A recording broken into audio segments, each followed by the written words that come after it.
આટલા સરસ મજાના ચીલી બોલ્સ જ્યારે ડીશમાં લેવાતા હોય ત્યારે પણ મન થઈ જાય કે આપણે તરત જ મોઢામાં નાખી દઈએ અને બનાવવાનું પણ મન થઈ જાય તરત જ. તો તમે જોઈ શકો એનો મસાલો પણ પાછળ રહેલો બહુ જ સ્વાદિષ્ટ હતો. તો ચાલો બનાવી નાખીએ આવા સ્વાદિષ્ટ ચીલી બોલ્સ. જોઈએ આગળ રેસીપી. આજે આપણે લેશું બટેટામાંથી બનાવશું ચીલી બોલ્સ. અને ચીલી બોલ્સ ખાવામાં એકદમ જ યમી લાગે છે, જે તમે સ્ટાર્ટરમાં પણ લઈ શકો. આપણે કાઢી નાખશું બટેટાની છાલ.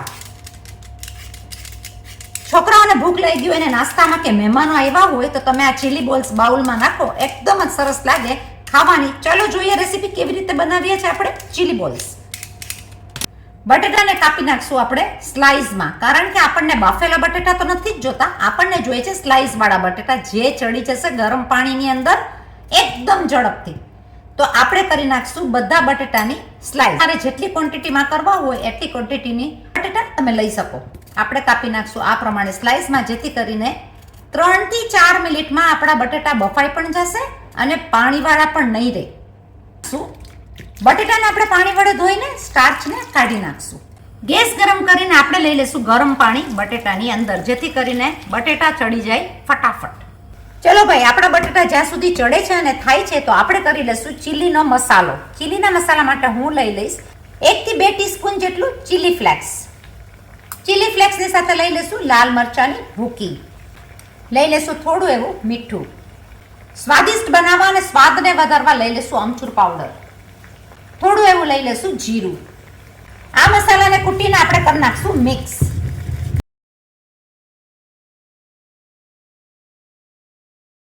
તમે જોઈ શકો ચીલી ફ્લેક્સની સાથે આ મસાલો લાલ ચટક આપણો એકદમ સરસ મજાનો તૈયાર થઈ ગયો છે, જે જશે ચીલી બોલ્સમાં. બટેટા તો ચલો આપણા 2 થી 3 મિનિટમાં બફાઈને તૈયાર થઈ ગયા છે. આપણે એને કાઢી લેશું ગયણામાં. થઈ જશે બટેટા મસ્ત મજાના કોરા. આનો કરી નાખશું આપણે છૂંદો.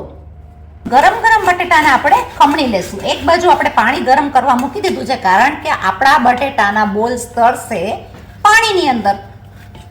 ચલો આપણે કરી નાખીએ બોલ્સનો મસાલો. હું લઈ લઈશ માપથી મીઠું.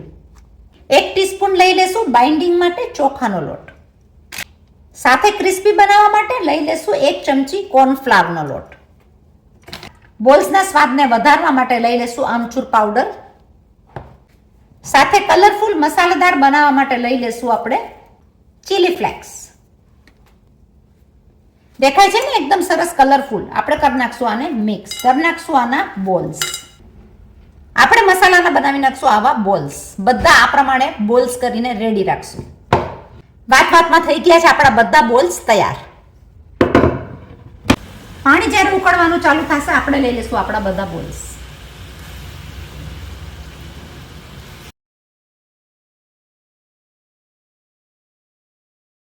જ્યાં સુધી આપણા બોલ્સ પાકે છે ત્યાં સુધીમાં આપણે લઈ લેશું લસણ આદુ મરચાની પેસ્ટ. મસાલાદાર અને સ્વાદિષ્ટ બનાવવા માટે લસણ આદુ મરચાની પેસ્ટ આપણે જરૂર નાખશું, જેથી કરીને સ્વાદ બોલ્સની અંદર એકદમ જ ઉતરશે. અને ખાવાવાળા શું કે અરે વાહ ભાઈ મજા આવી ગઈ. તો ભાઈ વસ્તુ તો એવી જોવી જોઈએ, ખાવાનું તો એવું જોવું જોઈએ જે આંખને ગમે અને જે દિલને પણ ગમે. દિલને અને આંખને ગમતું ખાવાની જ મજા ઓર હોય. થઈ ગઈ આપણી પેસ્ટ રેડી. તમે જોઈ શકો કે આપણા બોલ્સ તરીને સરસ મજાના પાકીને તૈયાર થઈ ગયા છે. લાગે છે ને કે રસગુલ્લા કે ગુલ્લા આપણા તરે છે અંદર.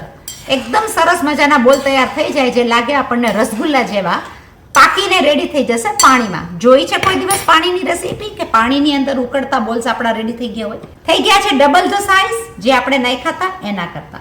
પાકીને રેડી થઈ ગયા છે તરત. 2 મિનિટ જ આને આપણે પકાવવાના છે. ગેસની ફ્લેમ કરી દેશું બંધ.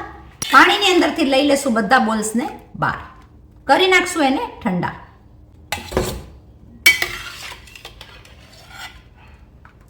ગરમ બોલ્સની અંદર આપણે નાખી દઈશું થોડું એવું ઠંડુ પાણી કે બરફનું પાણી, જેથી કરીને આપણા બોલ્સ થઈ જાય રેડી. ચલો બનાવી નાખીએ બોલ્સને મસાલેદાર. હું લઈ લઈશ 1 થી 2 ટીસ્પૂન જેટલું તેલ. તેલ ગરમ થતા આપણે લઈ લઈશું થોડું એવું જીરું, પિંચ ઓફ હિંગ, કટ કરેલો આપણા આદુ લસણ મરચા, જેથી કરીને મોઢામાં આવતાની સાથે લાગે કે ક્રન્ચીનેસ અને સ્વાદ. મરચા આદુ લસણ જેવા સોતે થશે થોડા એવા આપણે લઈ લેશું એની અંદર કલરફુલ બધો મસાલો. લઈ લઈશ થોડી એવી ડુંગળી, ગાજર અને ડુંગળીનું મિક્સિંગ થોડું તૈયાર છે એ લઈ લેશું. સાથે લઈ લેશું લાલ મરચા, લીલા ભૂંગળ મરચા, કેપ્સિકમ મરચા, જેનો સ્વાદ બહુ જ સરસ લાગશે અને મસાલો લાગશે વધારે. સોકળાતા મસાલામાં પણ નાખી દેશું થોડો એવો મસાલો, જેની અંદર છે જોઈતા પ્રમાણમાં લેશું લાલ મરચાની ભૂકી, જોઈતા પ્રમાણમાં લેશું થોડું એવું મીઠું, લઈ લેશું આપણો બનાવેલો ચીલી ફ્લેક્સનો મસાલો. થઈ ગઈ ને જોરદાર રેસીપી. કઈ ને કઈ આઈડિયાસ લગાવતા, કઈ ને કઈ રીતના બનાવતા, અલગ અલગ નવી નવી વસ્તુ પણ ઘણી બધી બની શકે. લઈ લેશું આ બધો મસાલો એની અંદર.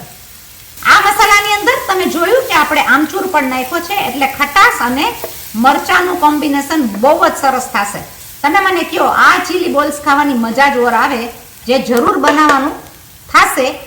તો મારી રેસીપી તમને ગમતી હોય તો સબસ્ક્રાઇબ કરજો, શેર કરજો, લાઈક કરજો, કોમેન્ટ જરૂર લખજો કે તમે કયા કયા દેશમાંથી જુઓ છો. અમે તમને બતાડીએ છીએ ઓસ્ટ્રેલિયા દેશમાંથી. આપણો આ મસાલો બહુ જ સરસ તૈયાર થઈ ગયો છે.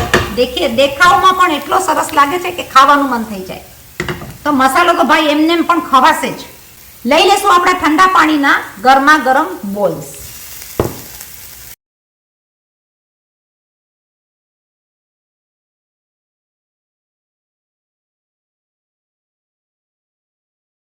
ગેસની ફ્લેમ કરી નાખશું બંધ.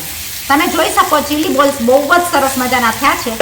આ બોલ્સને તળવાના પણ નથી, કંઈ જ નહીં, પાણીમાં બનતી રેસીપી એકદમ જ સ્વાદિષ્ટ લાગે, એકદમ સરસ, કારણ કે એની અંદર છે બધો જ મસાલો. આ મસાલા સાથે ચીલી બોલ્સ ખાવાની મજા જોર આવે. જરૂર બનાવજો, સિમ્પલ સી રેસીપી છે, 5 થી 7 મિનિટમાં થઈ જશે તૈયાર. આપણા રસોડાની અંદર આ ચીલી બોલ્સ એકદમ જ સરસ રીતના તૈયાર થઈ ગયા છે અને તમે જોઈ શકો કે ચીલી બોલ્સની અંદર મસાલો પણ બહુ સરસ ચડી ગયો છે. તો ક્યારે પણ બટેટા આ રીતના બાફીને ખાવામાં બહુ જ સ્વાદિષ્ટ લાગે છે. જો તમને મારી રેસિપીઝ ગમતી હોય તો લાઈક કરજો, શેર કરજો, સબસ્ક્રાઇબ કરજો. નવી નવી રેસિપીઝ ઘણી લઈને આવતા હોય છે. કેન્યામાં આ રેસિપીઝ બહુ જ બનતી હતી જ્યારે બને બાઇટિંગ અને સ્ટાર્ટર, એટલે કે છોકરાઓના ડબ્બામાં પણ તમને બહુ મજા આવે. ક્યારેક તમે પણ લઈ જશો તો મસાલાવાળું તીખું તીખું ખાવાની મજા જોર આવશે, કારણ કે સ્વાદ છે અનેરો. જરૂર બનાવજો, લાઈક કરજો, આગળ ફોરવર્ડ કરજો. Thank you.